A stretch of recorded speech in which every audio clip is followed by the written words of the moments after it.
tentang kurban ya. Sejarah kurban itu semenjak zaman Nabi Adam alaihissalatu wassalam. Di dalam salah satu ayat watlu alaihim naba abnai Adam bil haqq idza qarraba qurbana fatuqbila min ahadihima wa lam yataqabbal min al-akhar qala la aqtulannak qala innama yataqabbalu Allah minal muttaqin la in basatta ilayya yadaka la taqtulani ma ana bibasit yadi ilaika inni akhafu Allah rabbul alamin. Ini pada ayat ini ada dua anaknya Nabi Adam. Ada yang mengatakan fi riwayah itu yang satu Qabil, yang satu itu Habil. Kalau Habil itu korban yang dipersembahkan untuk Allah itu adalah berupa ternak, yaitu domba yang gemuk. Sementara Qabil itu mempersembahkan kepada Allah itu berupa hasil tanaman tapi yang sudah kering-kering, yang sudah kering, sudah nggak bagus. Maka sesuai dengan syariat pada saat itu, manakala ada satu pengorbanan dari manusia kepada Allah, itu diterima oleh Allah, maka akan ada api dari atas, dari langit yang akan mengambil itu. Jadi, narompah tarokat. Jadi itu sebagai pertanda bahwa eh, korban yang diterima oleh Allah Subhanahu wa taala itu adalah diambil oleh api yang datang dari langit. Lah yang diterima oleh Allah Subhanahu wa taala itu adalah korbannya Habil. Karena dipersembahkan kepada Allah dengan penuh keikhlasan dan penuh pengorbanan. Korba kurbanan. Kata-kata kurbanan itu seperti itu. Tapi kemudian kita tahu bahwa Qabil itu akhirnya marah dan akhirnya membunuh. Nah itu pertama kali pembunuhan di dalam kehidupan umat manusia itu seperti itu. Ya, pertama kali pembunuhan terhadap manusia itu seperti itu. Ya, ini adalah merupakan korban yang kedua. Setelahnya korban yang pertama adalah Nabi Adam alaihissalatu wassalam. Ketika Nabi Adam itu melanggar ketentuan Allah. Ketentuan Allah yaitu berupa jangan sampai memakan buah larangan ini. Tapi kemudian Nabi Adam itu lupa, terlupa lah, Pak Nesiat. Jadi tidak sengaja memakan buah yang sementara itu ada dilarang. Ya pada satu saat ada lengah-lengahnya itu. Panas ya walam najidullah wa'azman di dalam Al-Quran. Itu terlupakan. Jadi itu korban yang pertama. Korban yang kedua itu adalah Habil yang dibunuh oleh eh, kakaknya sendiri. Itu Qabil ya. Qabil. Ada beberapa cerita tentang kenapa bisa seperti itu. Yang itu tidak perlu saya sebutkan di sini. Ya. Tapi yang penting adalah di dalam Al-Quran, idza qarraba qurbanan fatuqabbala min ahadihima wa lam yataqabbal min al-akhar, qala la. Jadi Qabil itu akhirnya apa namanya itu mengancam, aku akan membunuh. Qala innama yataqabbalu Allah minal muttaqin. Jadi kata Habil, innama yataqabbalu Allah minal muttaqin. Yang Allah terima adalah mereka-mereka yang mengorbankan segala sesuatunya itu kepada Allah dengan penuh ketakwaan kepada Allah. Di sini pada ayat ini Habil sudah mengeluarkan kata-kata muttaqin, ya taqabbalullah minal muttaqin. Artinya apa? Artinya ajaran-ajaran ajaran agama Islam yaitu berupa pengorbanan, yaitu berupa takwa kepada Allah itu sudah ada di dalam benak kedua anak cucu Nabi Adam itu, anak Nabi Adam itu ya. Lain basatta ilayya yadaka taqtulani ma ana bibasati yadi ilaik. Ya kalau kata Habil ya silakan saja kalau kamu membunuh saya. Ya terserah saja. Ya aku tidak akan membunuh. Ya sudah. Yang penting itu adalah bahwa Nabi Qabil itu akhirnya membunuh Habil dan setelahnya membunuh bingung sendiri. Mau diapain ini mayat ini? Kemudian Allah Subhanahu wa taala memberikan petunjuk yaitu berupa apa namanya itu ada burung burung yang apa namanya bergulat, kemudian setelahnya yang satu mati, yang satu terbunuh, yang satu lagi masih hidup. Kemudian yang hidup itu gagak itu ya, gagak yang hidup itu akhirnya membuat parit, parit kecil dan kemudian membawa eh, temannya yang sudah mati itu dimasukkan ke dalam itu. Berarti ini menunjukkan pertama kali adanya pembunuhan. Ustadz. Oleh karena itu di dalam Al-Quran disebutkan bahwa setiap ada pembunuhan di bumi ini, maka dosanya akan ditanggung pula oleh Qabil itu. Karena Qabil itu adalah orang pertama memulai yang memulai pembunuhan di muka bumi ini. Makanya dosanya orang yang membunuh sampai kapanpun itu akhirnya sampai juga kepada Qabil. Ya Mohon baik ya. maaf Ustadz. Ustadz. Itu ada. Ustadz. Nah ya Ustadz, bisa dijauhkan sedikit Ustadz. Nah ya, ya. Karena tadi terlihat hanya telinganya Nah, saja Ustadz. Oke Ustadz. nggak cukup dengan suara saja. Oke, silakan Ustadz. Baik ya. Silakan. Jadi itu sejarah pengorbanan di dalam Al-Quran, paling tidak itu. Kemudian pada masa-masa selanjutnya itu adalah pengorbanan itu ada kalanya. Jadi dahulu pengorbanan itu baik berupa tanam-tanaman ataupun berupa hewan. Bahkan yang lebih ekstrim lagi adalah pengorbanan itu berupa manusia. Ya, pada masa-masa yang lalu ada satu sejarah bahwa di Sudan dahulu itu ada satu penguasa yang sangat dicintai oleh rakyatnya itu. Begitu raja itu apa namanya itu meninggal, maka rakyatnya itu yang patuh kepada raja dia ikut masuk ke dalam apa namanya itu kuburan itu sebagai pertanda bahwa dirinya adalah betul-betul rakyat yang cinta kepada itu. Jadi ini adanya sejarah pengorbanan manusia dengan manusia. Dahulu ada satu cerita-cerita bahwa di Mesir itu orang-orang Mesir itu akan mengorbankan seorang gadis di satu kampung yang berada dekat dengan Sungai Nil itu. Dan gadis itu akhirnya dicemplungkan ke dalam Sungai Nil sebagai tanda bahwa agar supaya Sungai Nil itu tidak meluap. Itu salah satu di antaranya adalah dengan menyemplungkan seorang gadis ke dalam sungai itu sampai mati. Nah, sudah begitu. Jadi artinya sejarah masa lalu itu kelam sekali, Pak. Sehingga yang terjadi itu adalah pengorbanan manusia kepada Tuhan-Tuhan mereka itu. Ya, jadi eh, seperti tadi itu bahwa ada seorang raja itu meninggal kemudian diikuti juga oleh para pengikut-pengikutnya yang setia. Taunya dari mana itu? Ada satu penggalian di Sudan. Di situ ditemukan banyak sekali orang-orang yang terkubur di situ, yang dekat dengan kuburannya penguasa pada saat itu. Nah, para arkeolog mengatakan bahwa ini adalah bentuk pengorbanan manusia, ya, pengorbanan manusia kepada orang yang dicintainya itu seperti itu. Lah, kemudian kalau kita lihat di sejarah dalam sejarah keislaman bahwa Nabi Ibrahim yang akhirnya berusaha untuk ya, membunuh ataupun menyembelih anaknya Nabi Ismail itu hanya melalui mimpi saja. Pada satu saat Nabi Ibrahim itu bermimpi menyembelih anaknya Nabi Ismail. Nah kemudian pada waktu diceritakan kepada Nabi Ismail, Nabi Ismail ya nggak apa-apa Pak. Luar biasa ya. Antara ayah dengan anak itu satu apa namanya satu garis di dalam beribadah kepada Allah, kepercayaan kepada Allah Subhanahu wa taala. Padahal ini kan pertama adalah Nabi Ismail itu adalah eh, anaknya Nabi Ibrahim yang sangat disayang oleh Nabi Ibrahim, ikut bersama-sama membangun Ka'bah, bersama-sama dahulu hijrah dari Palestina menuju ke Mekah, dan Nabi Ismail termasuk orang yang sangat didambakan oleh ayahnya Nabi Ibrahim setelahnya.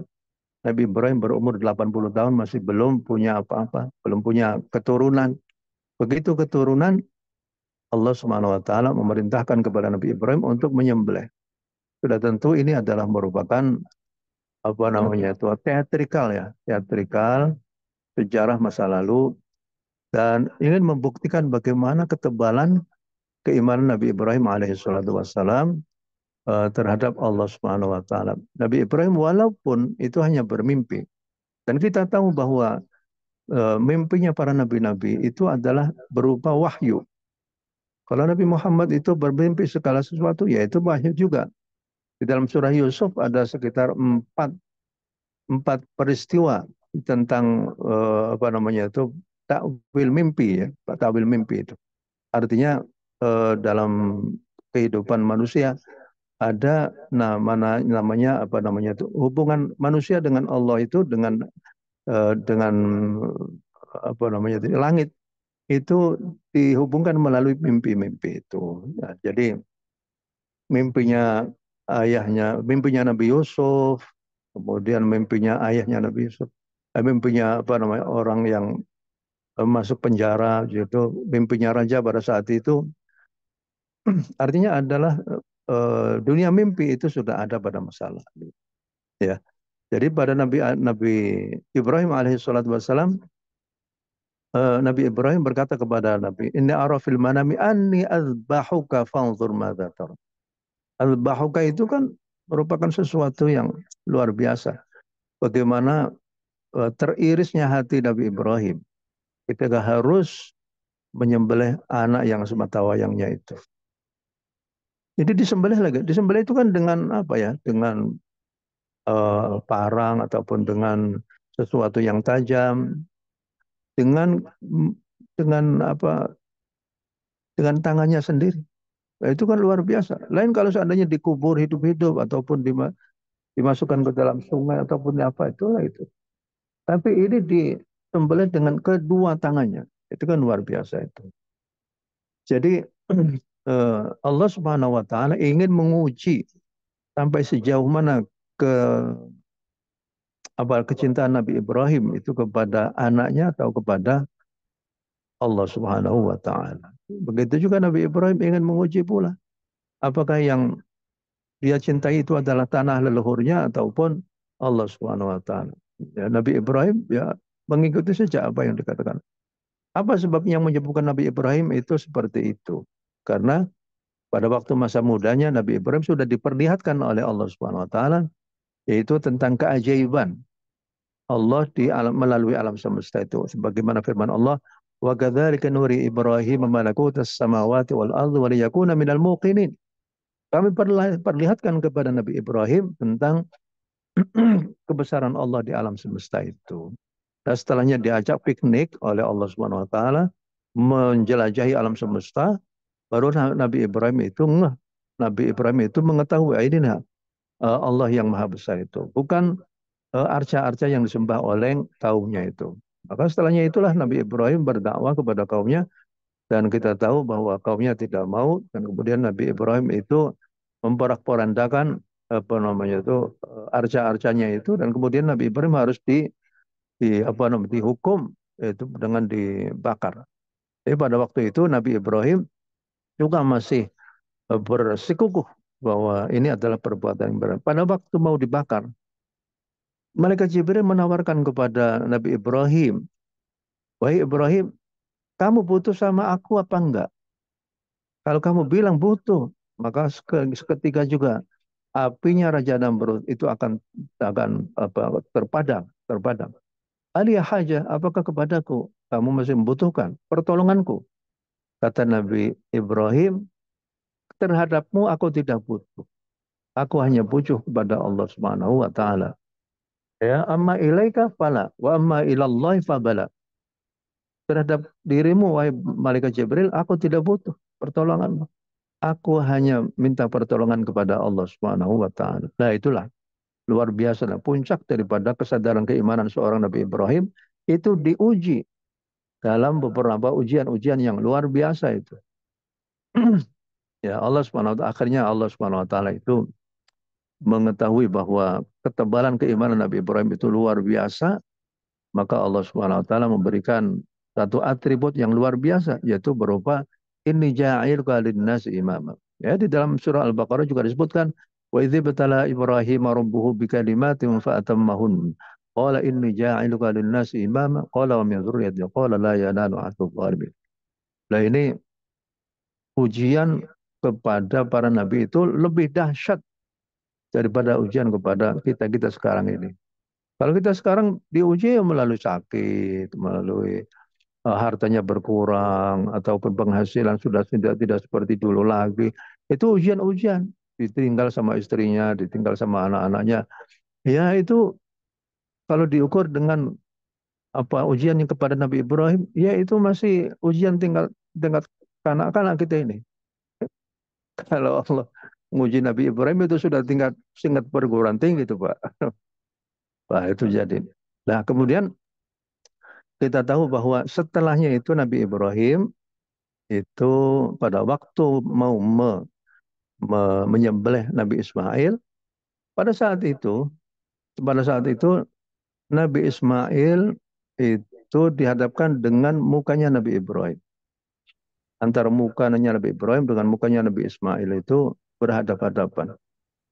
Kata Nabi Ismail, jangan melihat kepadaku. Akhirnya bertelungkup.